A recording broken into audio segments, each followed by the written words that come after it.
માની લો કાલે યુનિવર્સિટીની એક્ઝામ છે, તો આજ રાતનું તમારું સ્કેડ્યુલ શું હોય છે? 5 વાગ્યા પેપર પતીને તમે ઘરે ગયા, 5 વાગ્યાથી બીજા દિવસે સવારે 10 વાગે પેપર છે, તમે કેટલી કલાક આમ રાત્રે વાંચો કે શાંતિથી ઊંઘી જાઓ?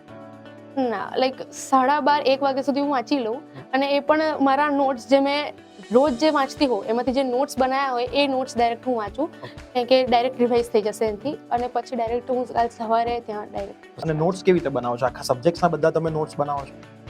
મેથ્સમાં જાણે કે ઇમ્પોર્ટન્ટ ફોર્મ્યુલાઝ ને બધું હોય, પછી કોઈક મેથડ હોય કે કેવી રીતે મેથડથી સોલ્વ કરવાની, એ બધાની ઓલરેડી પહેલાથી નોટ્સ બનાવતી જાઉં જ્યારે હું વિડીયોઝ ટોપિક વાઇઝ જોતી જાઉં ત્યારે. અને બાકી બધા સબ્જેક્ટમાં પણ જે થિયરી ક્વેશ્ચન્સ હોય, ઇમ્પોર્ટન્ટ ટોપિક્સ હોય, એ બધું લખતી જાઉં હું પહેલા. ઓકે. અને નોટ્સથી બેનિફિટ થાય કે ડાયરેક્ટ બુકમાંથી વાંચી લેવાથી બેનિફિટ? નોટ્સથી સૌથી વધારે બેનિફિટ થાય છે, કારણ કે છેલ્લા મોમેન્ટ પર બધા વિડીયો પાછા જોવા જવું એના કરતાં જે નોટ્સ બનાવી છે અને આપણને ખબર છે કે આ ટોપિક નથી આવડતો, તો અગર કોઈ એક ટોપિક હોય તો એક ટોપિકનો વિડીયો જોવાય છેલ્લા મિનિટે. બધા વિડીયો જોવા અઘરા પડી જાય.